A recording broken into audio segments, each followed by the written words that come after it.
Now Daniel chapter 11, and I'm going to traverse the entire 400 years from this book, because this is probably the most remarkable prophecy in the Bible as far as in its clarity of the times. And I'm not going to go through all of it, but there's so much here. Look at Daniel 11:3. It says this in Daniel 11:3, "And a mighty king will arise, and he will rule with great authority and do as he pleases. And that mighty king comes down like this, and his name is none other than Alexander, who conquers the world in lightning-like form." Let me just read to you how quickly he conquers the world. He becomes king of Greece in 336 BC. By 332, he has conquered all of Greece, and he comes to right here and destroys Tyre.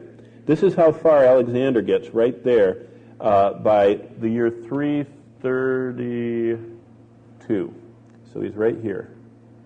And he doesn't become king until 336, did I say? Yeah. So in 4 years, he's knocked off all of European kingdoms over on that side, the whole Grecian peninsula and all the city-states. And in 4 years, he's come across and gotten Asia Minor, basically wiped all of the Roman province of Asia and Bithynia and Pontus and Galatia and Cappadocia and all that. And he whips up and gets to that part by 332. And in 331, he leaves. He doesn't go any further south. He goes this way, and he gets Babylon in 331. And that's an amazing take, because if you remember, the Babylonians had conquered all of then they had taken over the Assyrian Empire, which was Nineveh, with all the wealth there. The Babylonians took all of Assyria's wealth. Persia combined that with the wealth of India and put everything together in Babylon and Persepolis. And Alexander takes all. And so that was an amazing conquest to get Babylon and to wipe out the Persian Empire. By the year 327, he's gone all the way to India. That's when he ran into the dragons. They had them in caves back then. Dinosaur, dragons, alive, monsters, 100 feet long things, penned in. And Alexander in his military records records his run-ins with these monstrous dinosaur monsters that the Indian people of that culture in 300 BC, 3rd century BC, were worshiping. By 323, he claims to be God. He has wiped out all the way to Egypt and gone back to Babylon, where he dies in 323 BC. So he's only around for 13 years. Conquers the whole known world, dies of dissipation, dissolution, and leaves his imprint. He basically divides the world into his 4 generals. One takes Greece, one takes Egypt, one takes Syria, another one takes the northern stretches. He's the mighty king of Daniel 11:3. Look at verse 4. It says in Daniel 11:4, it says, "But as soon as he's risen, his kingdom will be broken up and parceled out toward 4 points." When did Daniel write that? Daniel wrote that in the 6th century BC. That's when Daniel was alive. Daniel died perhaps around 530, something like that, 521. He's writing it 150 years before it happened. And he says it's going to divide into how many parts? 4 parts. 4 generals. Before there was ever when Daniel's writing this, the Babylonians are at the zenith. And he says yet in verse 4 that this king that's going to do whatever he wants, who's Alexander from history, he's going to have 4 points of the compass, though not his own descendants. They're 4 generals. You know what Alexander's philosophy was? Whoever's strongest wins. When he was dying in his fever, his generals surrounded his bed, and they said, "Who do you give the kingdom to?" He says, "Whoever's strongest." And they fought it out, and they took it. Well, keep going. Verse 5, the king of the south. Now, whenever in here it's talking about the king of the south, that's this guy down here, the Ptolemean Empire, the Ptolemies. And specifically, verse 5 is Ptolemy I Soter. He reigned from 523 to 285 in Egypt. One of his commanders, as it says in verse 5, it says, "Then the king of the south," that's Ptolemy, "will grow strong along with one of his princes or commanders, who will gain ascendancy over him and obtain dominion. His domain will be a great domain indeed." And this is Seleucus I, and he added extensive territories to the Ptolemies. They bypassed the Seleucids and took over Babylon. and that's from history. And they do this up to the year 285. Now look at verse 6. It says, the daughter of the king of the south. Guess what? We know who she is from history. Her name is Berenice, with an E in it. And she is married to Antiochus. Antiochus is the guy that's running the story up here, the Seleucids.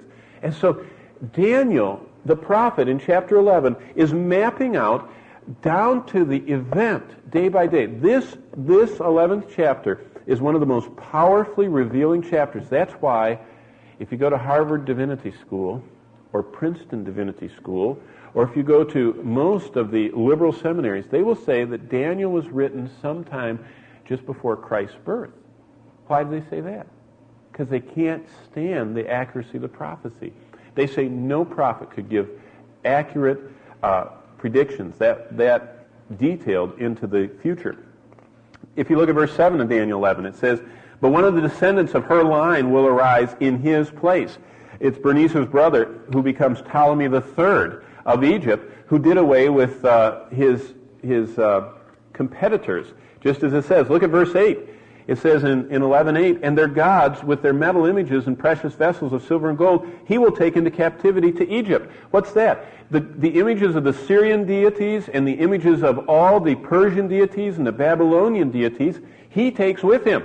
I mean, this is an event that took place in history in the time of this reign of Seleucus and of Berenice's Berenice's brother. Well, let me just get down to verse 12. It says in verse 12, when the multitude is carried away, his heart will be lifted up. He will cause tens of thousands to fall. Interesting that it says that. The historian Polybius records that Antiochus killed 10,000 infantrymen in one day, in one battle. And look what it says right there. It says, and thousands will fall. Just a few more. I mean, we could go through all this. There are whole books written on this. It says in verse 25 of Daniel 11, he'll stir up his strength and courage against the king of the south. And by the time we get to verse 25, we're to Ptolemy IV. Remember, Ptolemy I is the guy that was the general here. Ptolemy II, Ptolemy III marries the Antiochus's daughter. Now we're down to Ptolemy IV. And that's down to verse 25. And we've gotten to the time about 170 BC. So we've gone from this split up occurring at 323. By this guy here, we're at 170 BC. So we've covered about 160 years with those four Ptolemies. They had pretty long reigns. But here's what happens. Verse 30. It talks about these ships, and this is another amazing historical event. In fact, when I was up at Word of Life speaking a couple weeks ago, there wasn't a lot to do. I was all alone, and I wasn't going to go out and risk my life on those ski slopes like all the other people were doing, and so I just sat in front of the fireplace and read one book after another. I read this massive book about the intertestamental period. I tell you what, I wouldn't waste my time on Stephen King horror books. You ought to read these things, because it's true. I'll just tell you one thing. In this time period, the Jews, now look where Jerusalem is, right here. Do you see them right here in the middle of this? It's the buffer between Syria and Egypt. And these people are fighting constantly. It's just like a seesaw. They're going back and forth. And you know what they do? When they march down, they would haul the Jews out of Jerusalem, and they would say, bow to our gods. And the Jews, by and large, would say, no, we won't. So you know what their favorite thing would be? And I'll only tell us once. I don't want to gross you out. They would take heated tongs, tie them up, and they would take pieces of their flesh out with the tongs, one piece at a time, and just tear them out until they would stop worshiping the true God. And you know what?